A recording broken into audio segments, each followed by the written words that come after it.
Comment ne pas tomber dans le néo-bongoïsme?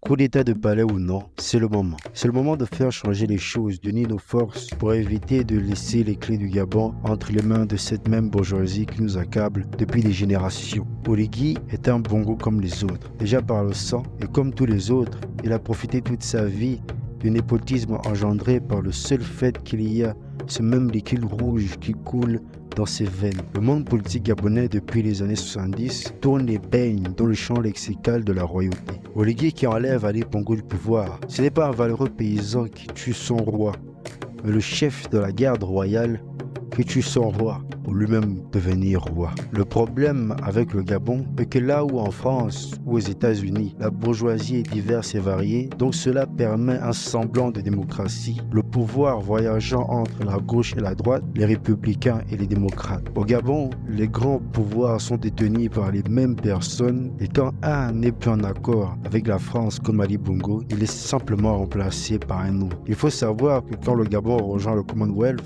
le 25 juin 2022, c'est dans l'objectif de couper les ponts avec la France. Parce que le Commonwealth, c'est tout simplement la France-Afrique, mais avec les Royaumes-Unis. Le Commonwealth, c'est une association qui consiste à étendre la sphère d'influence des Royaumes-Unis. C'est pourquoi elle compte des pays dont la plupart sont des anciens territoires de l'Empire britannique. La Macronie ne pouvait pas supporter cela. Déjà, on ne fait pas confiance à la bourgeoisie, on ne lui donne pas les instruments de faire la révolution à notre place, ça c'est quand même fondamental. On commence par la faire nous-mêmes, on se prépare même parce si on l'a qu'on... fait nous-mêmes, même si on l'a fait nous-mêmes, si on sort de l'utopie valésienne, le pauvre est forcément vertueux et va établir un pas truc. Forcément. On se donne les instruments de garder le pouvoir, ça c'est quand même la grande réflexion des Gilets jaunes. Comment est-ce qu'on sort du régime représentatif? Comment Comment est-ce qu'on arrête de dépendre de personnes qui vont décider en notre nom? C'est quand même le point de départ. Et ensuite, le politique, le pouvoir corrompt.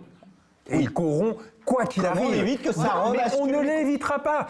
On va gagner du temps. On va s'offrir un moment de respiration pendant lequel on va réduire la condition.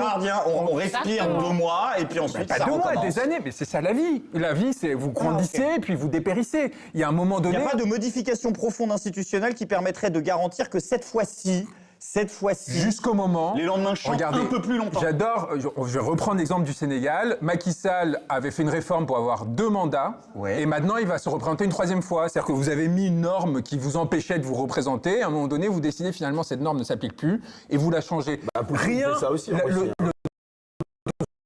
la règle ne vous protégeront jamais absolument. Ce ne sont que des instruments et ce n'est que le rapport de force qui vous permettra de vous protéger. Par contre, si vous avez une prise plus importante sur les moyens de production, sur les moyens de répression, Donc c'est quoi les moyens sur des concrets instruments qui permettent de garantir qu'une fois ce renversement fait, plaçons-nous dans l'après, eh bien, on ne retombe pas dans la création d'une nouvelle bourgeoisie, d'une nouvelle oligarchie. on revient. Mais tu auras forcément une nouvelle bourgeoisie. Pas Évidemment que si. Attendez, Si on s'oppose, Mais dans ce cas, à quoi ça sert en fait? À quoi ça sert de commettre un assassinat politique de la